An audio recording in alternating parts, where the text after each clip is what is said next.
Thanks to those of you who have checked out my Patreon, I am able to make a new series of Pokemon Epics, and a big shout out, of course, to the Nerd Therapist and Wilgrim.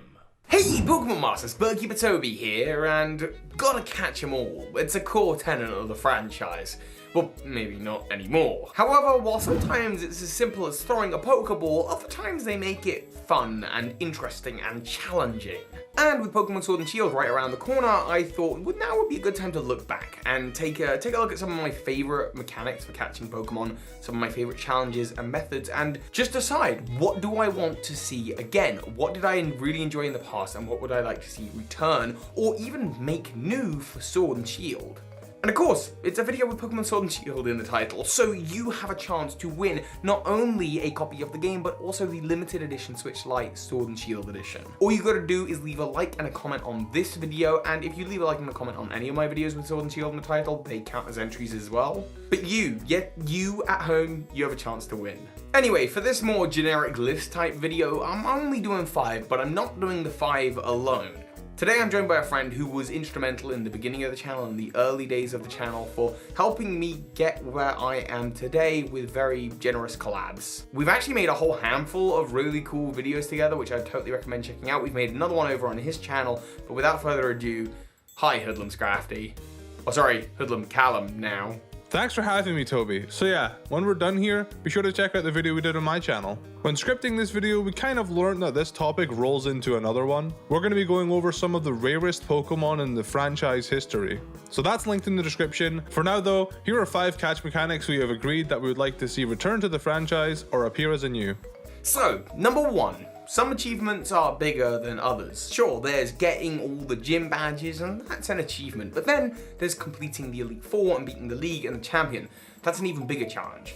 What about completing Black Tower in Pokemon Black 2? You get a little gift Pokemon for doing that. Or how about beating a whole battle frontier? I mean, that's a pretty big achievement. Completing the Pokedex, or even completing Mount Battle, which was the case in Pokemon Colosseum. In this game, once you had completed all of the main objectives, catching and purifying all of the Shadow Pokemon in the game, and of course then defeating Mount Battle 100 battles in a row, each getting progressively harder, you then had the option, or not the option actually, it was just gifted to you, you got a Ho-Oh, which at the time, getting Ho-Oh in any of the Generation 3 games, well, unless you had access to an event, it was actually pretty much impossible. The only way to get Ho-Oh at the time was through this method, and I think that just made the Ho-Oh extra special. A good way to plug this mechanic in Pokemon Sword and Shield would be to have a prize Pokemon at the end of the gym challenge, or once you've caught all the Dynamax Pokemon. Dynamax Pokemon are catchable in-game by completing raid battles. These raid battles allow us to team up with friends and catch one big prize. But what if there was a final max raid, once you've completed all the others? Perhaps a legendary, just something special and unique that you can only get by doing all of the other max raid battles. If not, keep it simple. The northernmost town can be the battle frontier. Maybe a prize for beating all the frontier brains. Just something exclusive so people know how amazing we are. Off topic, I absolutely love Crash Team Racing, and you can unlock N Trophy by defeating all of his time trials, and that is the only way you can get him. There's no other way to get him. It's very hard to do. It's not an easy feat. So if you see somebody online with an N Trophy, you're like, wow, that guy's a good racer. So yeah, I want something like that for Pokemon. I want people to see this specific Pokemon I have and be like, whoa, he did all that and he has that Pokemon, and encourage them to try and do it too. For the next feature on this list we'd like to see return, why not from Mirage Island? Now, in Pokemon Ruby, Sapphire and Emerald, there was an island that would only appear on very special occasions, depending on your trainer ID, the time of day, possibly. Matching up with the ID of a Pokemon that was in your box or your party, I'm not even really sure how it would work. There was a very, very slim chance that a special place called Mirage Island would appear east of Pacifidog Town. Pacifidog? Pacifidog. Spadifilog. Pacifidog Town. Okay, well, east of Pacifidog Town, apparently. East of there, Mirage Island would appear, and it was a special place where you could get a very rare berry in the game, and also lots of wild Wynaut. Now, it wasn't the only place you could catch Wynut. You could get Wynut from an egg earlier in the game, but this is the only place where you could catch it in the wild. I think that made catching a Wynut here pretty special. So naturally, in Pokemon Sword and Shield, it would be really cool to see an area that maybe only sometimes appears, or heck, even if it's not an area, like a max raid battle that is super rare that only appears sometimes on some cartridges. I think that'd be cool.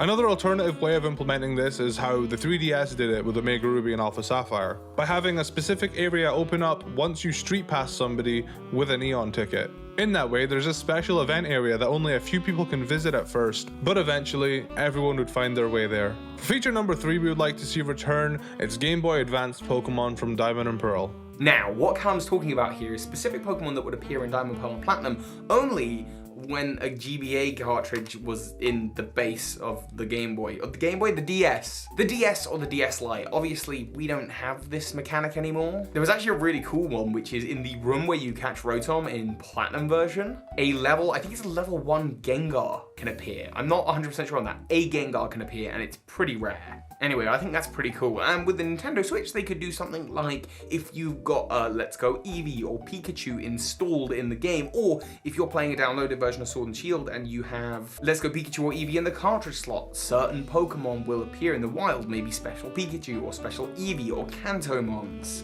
I just think something like this could be pretty cool. Additionally, using Pokemon Home, perhaps if you transfer a Pokemon from the Hoenn region and you use it on your team, certain Hoenn Pokemon might appear in the wild. Same for a Pokemon that comes from Sinnoh, Unova, Kalos, Alola. This would mean transferring from your old games would impact what appears in your current one. This also kind of ties into point number 4, which we kind of completely made up, amiibo compatibility. Thus far, we've had no amiibo compatibility with a mainline Pokemon game, which seems ridiculous as there are plenty of Pokemon amiibos. Okay, so we have Pikachu, Jigglypuff, Pichu, Mewtwo, Lucario, Incineroar, Squirtle, Charizard, Ivysaur, the Pokemon Trainers, and Detective Pikachu. We got a lot of Pokemon amiibo. I just don't understand how it doesn't make sense to just have the amiibo, you place them on the thumbstick, and then that Pokemon will start spawning in a local area, or maybe a max raid will appear for it, maybe you'll obtain a version with a special move. It kind of reminds me of the island scans and the QR codes and kind of how they did McGinnis in Pokemon Sun and Moon version, where you could just scan a QR code and you get gifted one. To me, it makes total sense and it helps them sell more amiibo, but I could totally see them doing this.